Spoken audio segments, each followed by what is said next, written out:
avant sa seconde venue, Dieu dit prophétiquement dans la parole de Dieu qu'il enverrait un prophète, un messager, comme Jean-Baptiste, pour préparer notre cœur.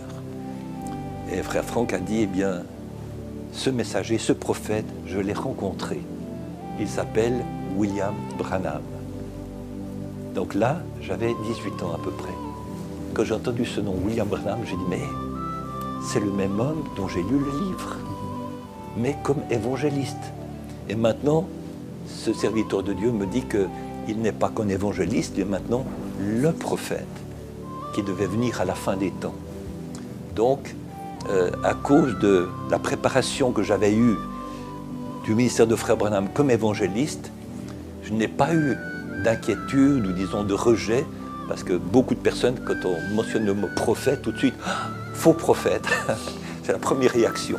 Non, mais je n'ai pas eu cette réaction-là, j'ai dit, mais cet homme de Dieu que j'aurais voulu rencontrer, et j'avais lu à la fin de 1965, dans un journal local en Suisse, que le révérend William Branham était décédé des suites d'un accident de voiture. Donc là, une grande tristesse a envahi mon cœur. Je dis, mon souhait ne pourrait pas se réaliser, de le rencontrer personnellement.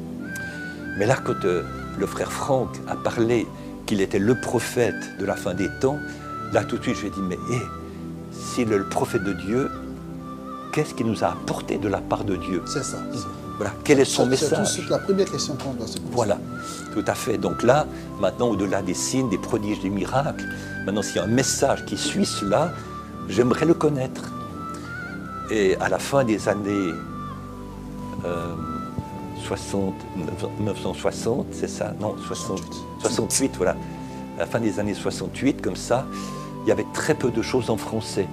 Le frère Barrier avait un petit journal qu'il envoyait, qui s'appelait Portes ouvertes, un petit journal d'encouragement, d'exhortation. Et puis, il mettait juste quelques pages, des extraits de prédications de frère Branham dedans. Et ils avaient commencé à traduire le message, mais frère Barrier ne connaissant pas l'anglais, il avait dans son assemblée une sœur qui connaissait l'allemand. Donc, le message a été traduit d'anglais en allemand par frère Franck, et ensuite d'allemand en français par cette sœur.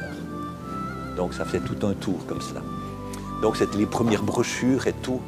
Donc là j'ai lu cela et tout, mais je restais sur ma faim. Ben, je disais voilà, c'est juste quelques brochures, mais... Ça ne suffisait pas, puisqu'il y en a plusieurs. Voilà, voilà. Moi j'avais faim de plus. Donc ma grand-mère, qui était aussi une bonne croyante, elle fréquentait un petit groupe de prière de sœurs évangéliques, comme ça, dans l'endroit où nous habitions. Et l'une d'entre elles était anglaise. Et elle avait commandé à Jeffersonville des livres de frère Branham en anglais. Elle avait regardé, elle a dit « Oh non, moi je ne suis pas d'accord avec ça. » Tout en anglais. C'était tout en anglais.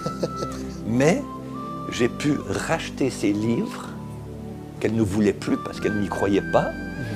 Et il y avait l'exposé des 7 âges de l'Église en anglais, la révélation des 7 sceaux en anglais, de nouveau un homme envoyé de Dieu, un prophète visite l'Afrique du Sud, et un prophète amène son message, volume 1 et 2, qui étaient des recueils de prédications de frère Branham. C'est incroyable, vous avez retenu les noms de tous les titres de tous ces brochures. C'est incroyable. Non, pas tous les messages, mais disons les livres. Voilà. Oui, mais les titres en fait de ces livres, alors que ça date de 1968. Voilà, donc le frère Statscleve, Julius Statscleve, dont parle frère Branham, c'est lui qui avait écrit le livre « Un prophète visite l'Afrique du Sud ».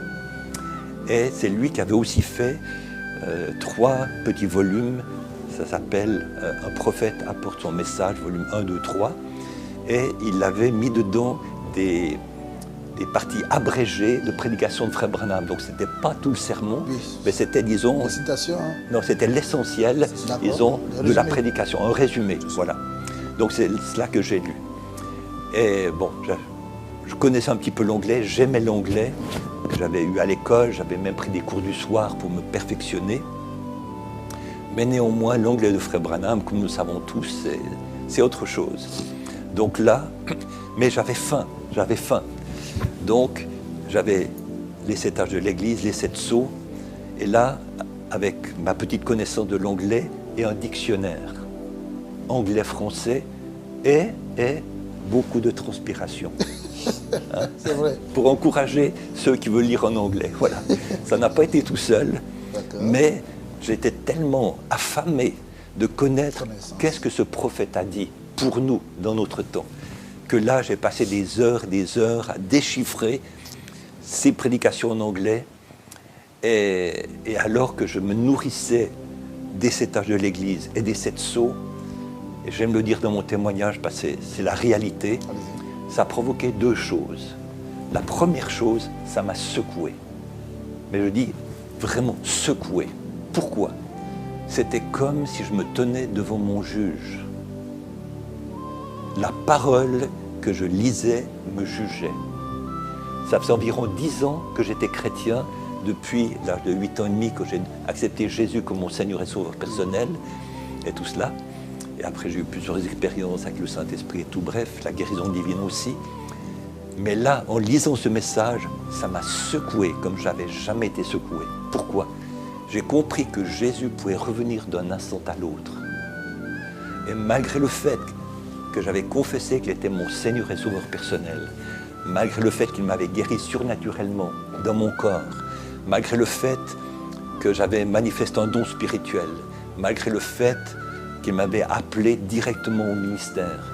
Malgré tout ça, j'ai compris une chose, si Jésus revient maintenant, je ne suis pas prêt. Quand j'ai vu les exigences bibliques concernant l'époux de Jésus-Christ, qui doit être semblable au Seigneur, hein, la même nature, le même caractère, la même vie, les mêmes œuvres et tout, j'ai dit Seigneur, là je suis loin du compte, j'ai aucune chance. Comme ça. Mais cette secousse était salutaire, parce que au travers de sa parole et du message, Jésus jugeait ma vie. Amen. Mais pas un jugement pour me condamner, un jugement pour me montrer comment lui me voyait. Amen. Au travers de sa parole. Et ça, j'en avais vraiment besoin. Disons, d'avoir une image juste du genre de chrétien que j'étais, pour ne pas me bercer par de fausses illusions. Je suis chrétien, j'ai le Saint-Esprit, tout va bien, gloire à Dieu. J'attends paisiblement le retour du Seigneur Jésus. Ce n'était pas comme ça pour moi. Ça vous poussait à l'action. Voilà. Ça m'a montré maintenant, eh bien, qu'est-ce que tu vas faire si Jésus revient maintenant? Et là, eh bien, j'avais terminé ma formation commerciale, j'ai travaillé dans la banque et tout. Donc j'avais une carrière professionnelle ouverte devant moi dans le monde des affaires. Et après, j'ai travaillé pour une banque américaine aussi, et j'aurais pu continuer sur cette voie. Toujours en Suisse? Toujours en Suisse. Mais là, j'ai été placé devant un choix. Qu'est-ce que je vais privilégier? À quoi vais-je donner la première place dans ma vie? Est-ce que je vais dire d'abord ma carrière professionnelle, d'abord avoir un bon emploi, un bon salaire et tout cela, et puis le Seigneur après. Mais là, j'ai dit non, François, ne joue pas avec ça. Maintenant, si Jésus revient aujourd'hui ou demain et que tu n'es pas prêt, eh bien, tu resteras derrière. Et là, ça m'a rempli de la crainte de Dieu. Et j'ai dit non, Seigneur, pour moi, eh bien, être prêt pour ton retour, ça devient une priorité dans ma vie. Donc là, j'ai commencé donc à me nourrir du message. Voilà, donc ça m'a secoué, mais c'était salutaire. La deuxième chose, très importante, que cela produit dans mon cœur, en lisant l'exposé des 7 âges de l'Église et la révélation des 7 sceaux, c'est, étant un jeune pentecôtiste, j'avais beaucoup de questions concernant les mystères de la Bible. On m'avait enseigné qu'il y avait un Dieu, mais en 3 personnes.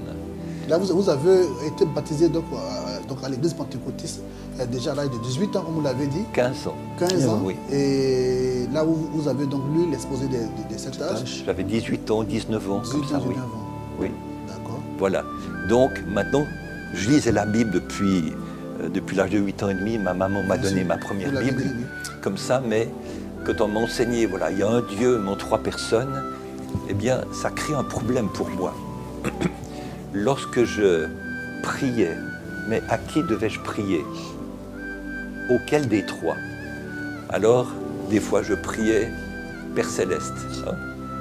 Parfois, je disais, bon, mais il ne faut pas que j'oublie Jésus quand même. C'est lui qui a donné sa vie pour moi. Ils sont 3. Voilà. Donc après je priais Jésus, après j'ai dit bon ben le Saint-Esprit, il ne faut pas que je l'oublie non plus. Voilà.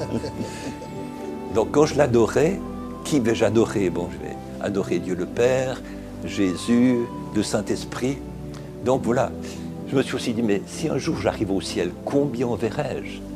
Verrai-je un homme âgé, cheveux blancs, barbe blanche sur un trône? Ah, ça c'est Dieu le Père. C'est bien. À côté de lui, un homme plus jeune, avec des marques dans ses mains, dans ses pieds. Ça c'est celui qui est mort sur la croix pour toi. Vous vous posez des